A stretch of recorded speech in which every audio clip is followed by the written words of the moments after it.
ambisi tinggi dengan expert pintar tapi bibit marah. Dan itu masuk gaya ini nggak boleh ada di rumah tangga. Ini biasanya permasalahan atau masalah sebelumnya. Tahu gaya ini kayak begitu. Pengen selesaikan masalah dengan cepat, padahal semuanya tidak bisa seperti itu. Misalnya nyuruh nyapu anaknya, setelah nyapu bersih, tinggal pojok itu kotor. Biasanya siapa yang nyapu tadi? Saya Mi. Kalau nyapu yang benar, kalau bersih mandi nggak usah nyapu sekalian. Ini ada model begini. Ada kan? Ada. Karena kenapa begitu? Hidupnya dengan pasangannya gayanya keras begitu. Sekarang dari yang pertama sudah mulai lembut sampai sekarang tidak begitu. Soleha, pikir. Siapa yang nyapu tadi sayang? Saya Umi. Oh, masya Allah sayang. Terima kasih sudah bantu Umi nyapu, dapat pahala, soleha, berdoa dan doain. Ya, sayang, masih dicium. Sayang.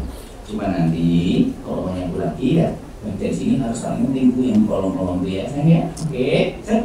Itu dong jangan dipakai. Sebab banyak orang tua ternyata menjadikan hilangnya cinta karena anak-anak membantu dipakai. Suruh beli terong tapi keluar timun. Beli terong keluar di timun. Marah nggak kira-kira? Nggak, memang gitu. Coba. Kalau seandainya sang ibu di saat saya tadi minta beli terong keluar di timun, sama-sama buah kan? Sama-sama mulainya dari T, ya kan? Terong sama timun, ya kan? Modelnya kurang lebih sama kan begitu. Coba, makanya kalau disuruh tuh dengar, salah terus, kupingnya itu kayak cantelan kokil. Jangan. Coba, ini salah mohon, ini budaya jelek. Coba aja, Anda itu mungkin bisa sadar kalau begini. Kalau begini tanya, saya terima kasih sudah dibeli ya, masya Allah, makasih, bantu Uminya. Cuman sayang, Umi tadi minta terong atau timun?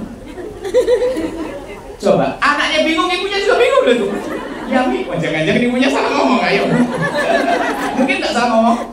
Oh iya, salah ngomong. Mungkin makanya jangan buru-buru marah, karena nggak direkam kan?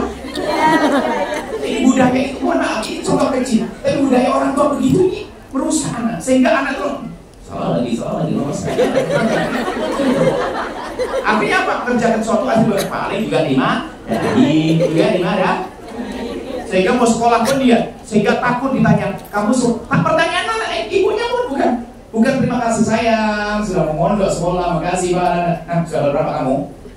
3 sudah sibuk namanya. Berapa jus? Oh, ada enak jusnya? Dari mana? Ini sengaja dihadirkan masalah sederhana. Itu ada hubungannya dengan keindahan pada akhirnya. Kalau saya ditanya, saya Umi tadi minta terong atau timun? Kalau sang anak bilang timun Umi, berarti kayaknya saya yang salah. Dia yakin betul dia, ya kan? Kalau anak bimbang juga. Oh iya Meme, ya sudah sayang, timunnya dimasak bikin olah acar. Cuma Umi butuhnya timun. Terong ya, bikin ya. Jangan salah sayang ya. Ya Umi, enak itu. Itu dalam segala hal. Hari ini kita menemukan seorang anak telepon santri. Telepon ayahnya selalu gemeteran, bilang, kenapa jusmu kena naik? Apa jus? Nggak naik itu. Nggak begitu ibu. Dia punya mental harus besar. Tolong ya. Jadi termasuk suami dan saya kan gak menyalahkan. Ya tuh, dia ada salah lagi. Terima kasih dulu, ngapain sih? Nah ini yang harus kita hadirkan, budaya hidup yang enak di dalam rumah tangga kita.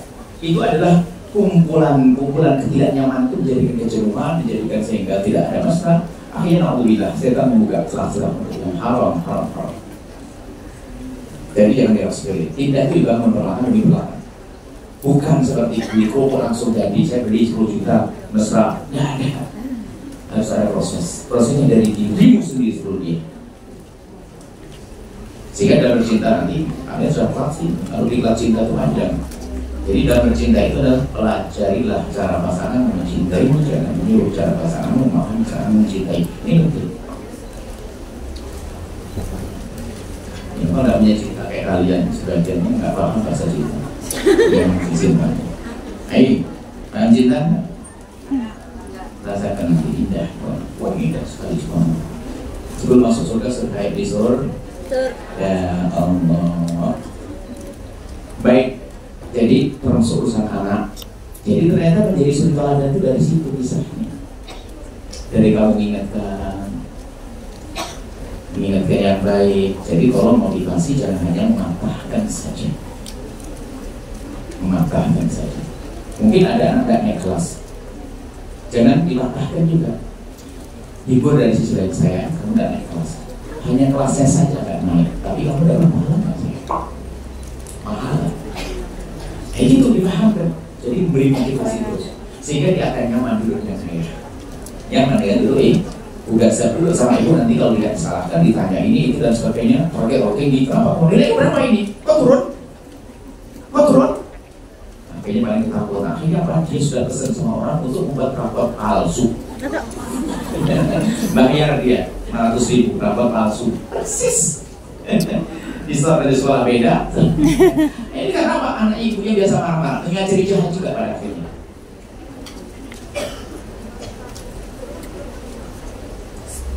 Kemudian biasakan hadir dalam kehidupan anak. Hadir dalam kehidupan anak.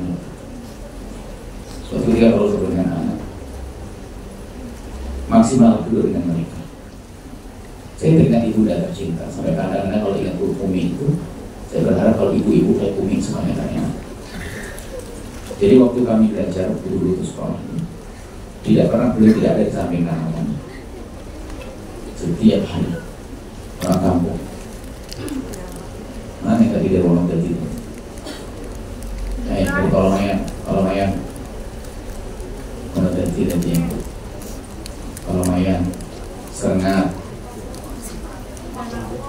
Kongo talon Kongsoken kalau mayang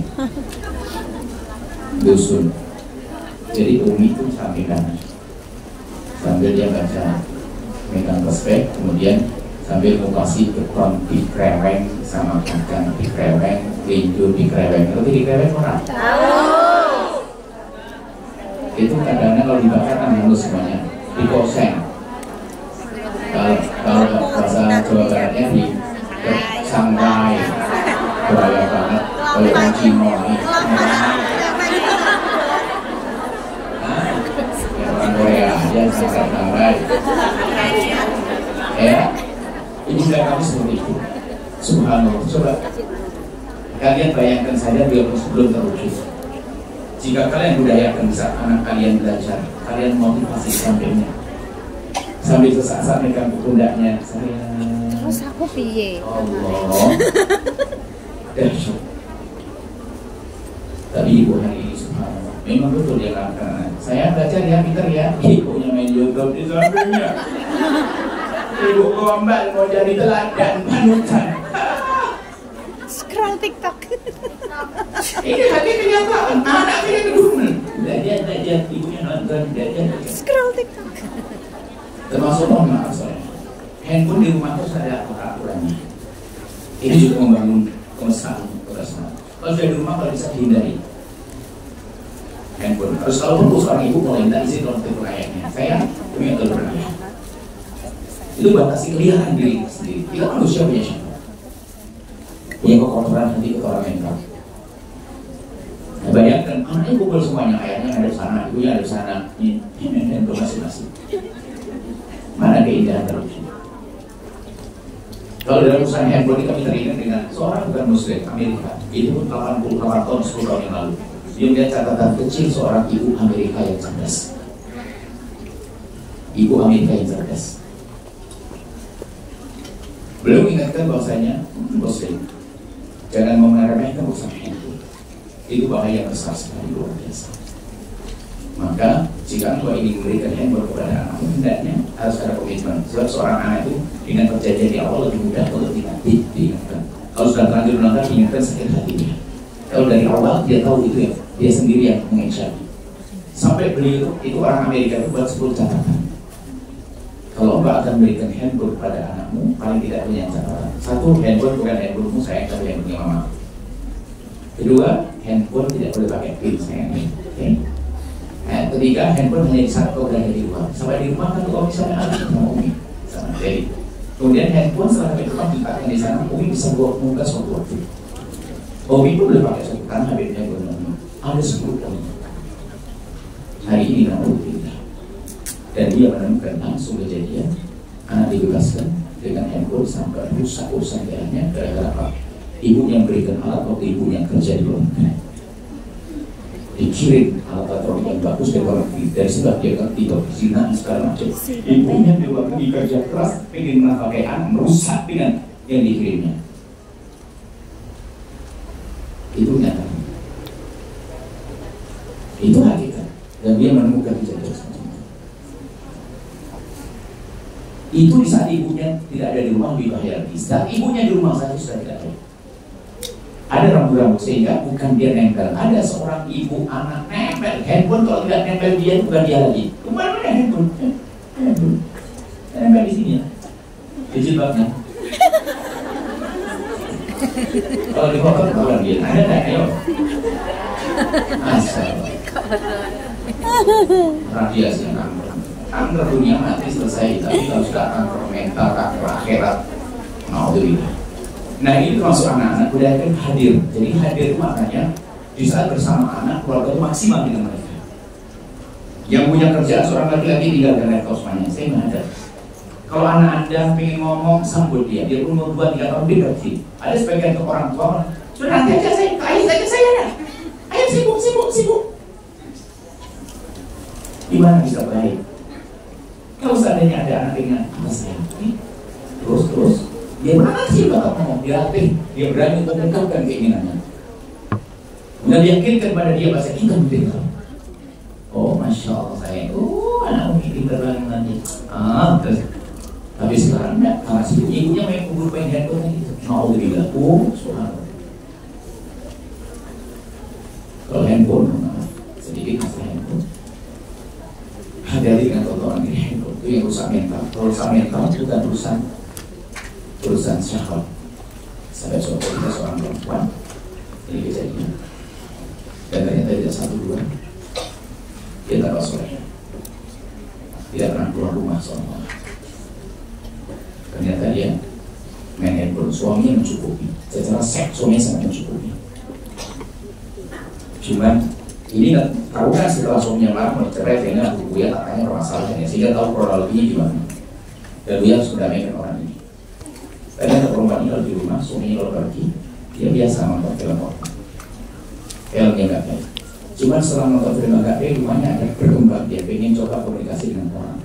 Karena ada promo-promo untuk tipolan yang seks segala macam dan sebagainya. Rupanya dia punya kenalan untuk komunikasi. Pura-pura dia masih pakai kerudung karena dia seorang yang keluar, kayak pakai cadar juga. Sangat menjaga diri kalau di luar, orang nggak mengira kalau dia adalah ternyata kepleset terakhir. Sampai suaminya waktu cerita tuh nangis, nggak berbahagia, nggak ada orang gila kalau istri saya begitu. Rupanya di kamar mulai wajahnya mulai nampakkan, bisa juga leher baik dinampakkan, mana foto leher mesti kirim. Sudah mulai biasa, akhirnya biasa dengan sekujur tubuhnya hilang. Sudah biasa, jadi hiburannya itu kalau suami tidak ada. Enggak sih, enggak.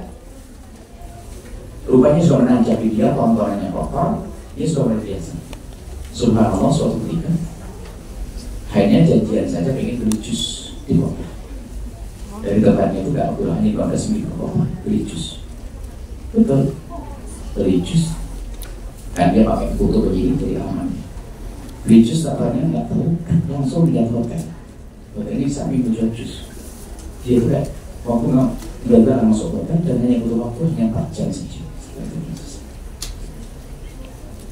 Karena sudah mentalnya rusak, bagaimana? Kan buat gimana? Dia akan dia nggak sadar, sudah gila sudah mau suatu tujuan dia ini berapi dari itu terungkapnya sudah waktunya lama. Sampai sang suaminya sebentar saya bunuh. Bagaimana? Dia melakukan dengan fasilitas uang saya, mobil saya, semuanya. Nangis. Mau dicerai seperti. Nah, akhirnya kita cerita perempuan itu kronologinya dia sekarang yang nggak ada dan sebagainya. Sampai dia berngomong, saya habis minum jus yang udah punya di bios, bukan di bios, kalau sudah latihan buka urutmu dari kemana. Itulah mohon maaf, ini bahayanya tonton. Sudah ngaku, itu jangan main tapi tonton. makin tersyawat. Kalau bisa ada belum orang biasa dan sebagainya. Orang biasa yang halal pun nggak boleh dia. Kalau suami istri jangan. Kalau engkau nonton film kotor dengan suamimu, artinya mengajari suami itu nonton. Paling tidak sudah dibandingkan. Akhirnya dia ngomong, aku ingin merasakan tidak. Ini suamimu cari di gambar yang lain dan tidak terpesona dengan yang kau miliki. Ini kan problem. Tidak boleh, tidak boleh. Haram yang indah yang dia rasakan. Ini termasuk bentuk keindahan yang syahid. Yang menjadi masalah mentalnya terluka, mentalnya kotor. Sehingga khayalannya adalah sampai suatu kita ngomong betul ya. Sampai saya itu yang ini perempuan, ini pengakuan juga kan banyak kisahnya. Sampai saya itu kalau bergaul dengan suami saya membayangkan wajah orang lain. Dan ternyata sebenarnya bukan laki-laki gila lagi, bodoh lagi, malah ngomongnya begini. Suruh sang istri membayangkan laki-laki lain, gila semua. Jadi suaminya menggauli istrinya, suruh membayangkan laki-laki lain. Ini adalah memang kebodohan. Kenapa? Coba langsung tutup poin. Saya tidak usah panjang lebar permasalahannya. Mental merusak karena sudah nonton film. Ini baik kita kembali kepada permasalahan. Itu adalah termasuk juga jangan meremehkan masalahnya. Semakin kalian menjaga, sahabat kalian terjaga. Nggak mudah tergoda. Kalau tergoda mohon maaf, tidak ada orang biasa dan sebagainya. Terus apa namanya sekarang? Aku cari kesenangan sendiri dengan nonton. Itu biasa jelek pada akhirnya. Biarpun ada suaminya, seorang perempuan tetap lebih senang dengan cara cari kesenangan diri. Karena mungkin dengan suami lebih susah dan sebagainya. Ini kejadian. Baik, kita lanjutkan. Jadi hadirnya handphone dan sebagainya kalau kita waspadai. Insyaallah kalian pulang semuanya. Amin. Amin. Kalian cukup, duitnya cukup, suami yang baik, anak yang baik. Tapi tolong jaga suamimu, jaga anakmu dengan yang dia sampaikan. Duduk penting. Tanyakan dan di belakang rumah, pernahkah dia di dengan bisikan ceritamu ke suamimu? Gak usah pakai ke hotel, gak usah rekreasi jauh, dah gelar tikar sampai belakang rumah sudah indah. Tanya itu dia bisa begitu mulai lama-lama. Saya kalau bilang ke ada kuningan, uangnya bersihnya bingung. Kalau saya kita, apalagi ternyata ada terang bulan, masya Allah. Sampai anak-anak Buya itu sudah ngerti berfungsi di bawah terang bulan, di bawah terang bulan, di terang bulan. So kalau dia ngomong, terang bulan, asik. Dia minta di bawahnya Allah di anak yang kecil cerita, ini bercerita indah. Baik, kemudian yang terakhir adalah tolong ya, jangan jadikan anakmu benci kepada saudaranya dengan kebiasaan menggandeng-gandengkan. Dan kamu harus adil membanding-bandingkan. Coba kamu kayak abangmu. Kenapa sih kamu gak bisa kayak abangmu tuh? Abangmu tuh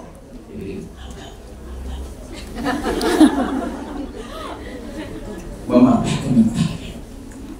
Ini maksudnya motivasi, tapi salah. Jangan dibandingkan.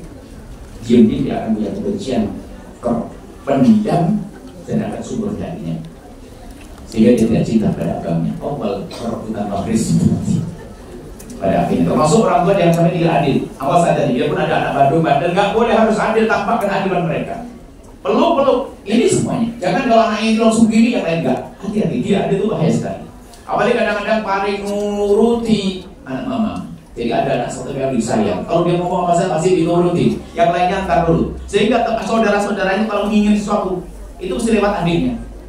Dia kamu ngomong abinya, apa sih kak?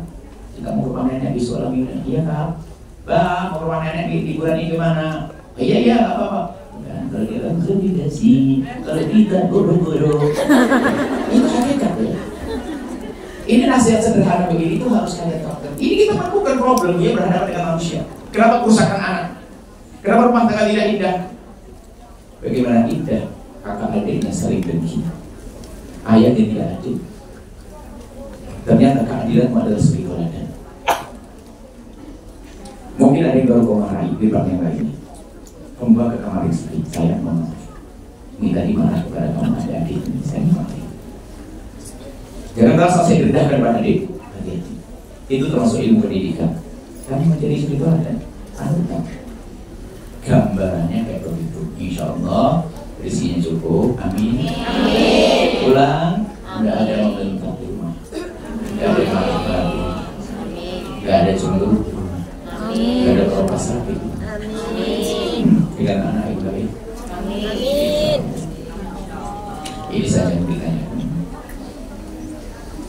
Bismillah. Suamimu sudah belajar mobil. Suamimu sudah belajar bagaimana cara iseng. Punya suami. Kalau suami tadi bapak pertama jadi.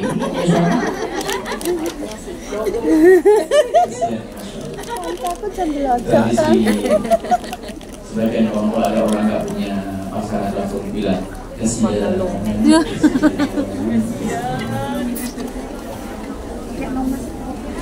Oh iya, ada lagi masalah perjodohannya. Untuk mudahkan langkah kalian untuk pernikahan, karena ada orang menikah sudah 36, 34 susah mencari pasangan. Kenapa? Dia akan menikah dengan ambisi, bukan sesuai dengan hajat dan kemuliaan yang dia cari. Dia punya target yang tak jelas, atau terlanjur jatuh cinta yang salah. Ada umur 39 tahun, dia sukses juga banget kayak Rai, tapi nggak bisa nikah. Bukan nggak ada yang mau, dan juga tidak ada yang mau dengan dia. Akan tapi dia salah, ambisi. Makanya kalau sudah umur 40 nikah, ini kadang-kadang harus duduk dengan dia dipecah kepala dulu. Otaknya maksudnya kan. Apa sih jadi keterhambat itu? Ada trauma macam-macam, ada ini, ada cita-cita harus suami begini, aku takut terusnya, harus beresin semuanya. Sehingga ternyata ya Allah gampang banget cari pasangan, mudah banget cari suami. Itulah ya halal nomor 1. Semakin orang rindu halal dan takut pada haram akan mempercepat menuju sampai tujuan pasangan berkali-kali lipat. Tapi dia sudah mulai mencoba-coba yang haram dan tunda untuk sampai pada yang halal. Kenapa? Dia sudah menikmati yang haram. Tapi semakin dia mencoba yang haram, begitu mudah cari yang haram. Tapi gampang, oh halal sudah cukup. Jadi ketutup dengan hal-hal yang susah syahwat. Halal, aku halal. Selesai. Ada yang bertanya? Baik, alhamdulillah, jazakumullah khairan jazak kepada guru kita yang telah memberikan ilmunya